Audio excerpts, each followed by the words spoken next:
ஏன் எதுவுமே பேச மாட்டேங்கிற? எல்லாத்தையும் தாங்கிக்க நாங்கள் தயாராகிட்டோம். Come on, come out with it. நான் இந்த ஊரை விட்டு போறேன். எங்க? அமெரிக்காவுக்கா? மறுபடியும் மனசு மாறிடுச்சா?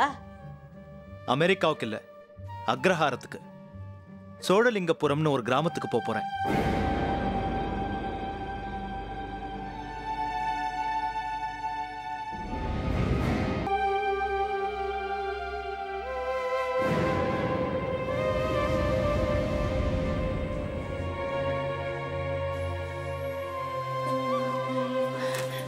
வாங்கோ, அப்பாட்ட போய் தாத்தா வந்திருக்காரு சொல்லு போ. அப்பா, தாத்தா வந்திருக்காருப்பா. தெரியும், இப்படி வா.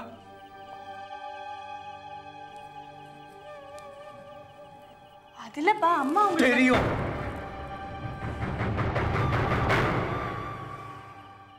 நான் யாரையும் பார்க்க விரும்பல. பல வருஷங்களுக்கு முன்னாலேயே தலைமொழிகிட்டேன். எதுவா இருந்தாலும் உங்க அம்மாவே பேசி அனுப்பிட்டோம். உன்னோட மனநல எனக்கு புரியுறது. உன்னை முறைப்படி மகாதேவன் அறிமுகப்படுத்த வேண்டிய நாள் நெருங்கின்னு இருக்கு. அதுக்கு முன்னாடி நான் உங்க ஆத்துக்கு வந்து அங்க இருக்கவாளையும் பார்த்து பேசி பக்குவப்படுத்தணும். சரி, அதுக்காக இன்னும் எவ்வளவு நாளைக்கு நான் இந்த நரக வேதனையை அனுபவிக்கணும்னு சொல்றீங்க? மகாதேவன் ஆத்துல சில மாறுதல்கள் ஏற்பட போறது. அது அவளுக்கு அதிர்ச்சியை கொடுக்கும். அதுக்கப்புறம் அவ அக்ரஹாரத்தை தேடி போவா. சோழலிங்கபுரம்னு ஒரு கிராமம். அந்த கிராமத்துக்கு நீயும் வருவ. முரளி, நீ சோழலிங்கபுரத்துல காலடி வச்ச உடனே இன்னொரு குருட்சேத்திரம் ஆரம்பமாகும். நீ அர்ஜுனன் ஆயிரு, நான் உனக்கு சாரதியா இருக்கேன். What nonsense are you talking? குமாரை பத்தி உங்களுக்கு என்ன சார் தெரியும்?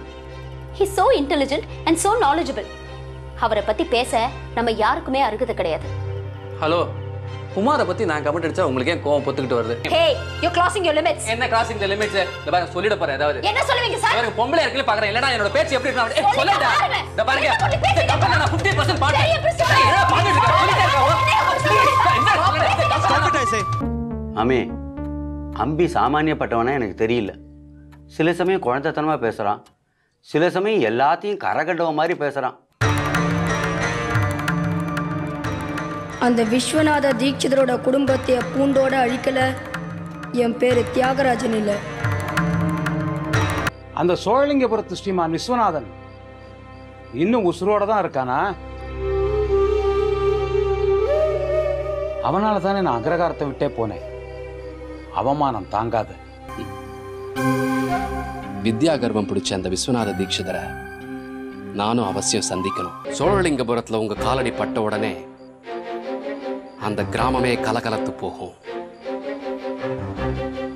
இன்னொரு குருட்சேத்திரம் ஆரம்பமாகும்.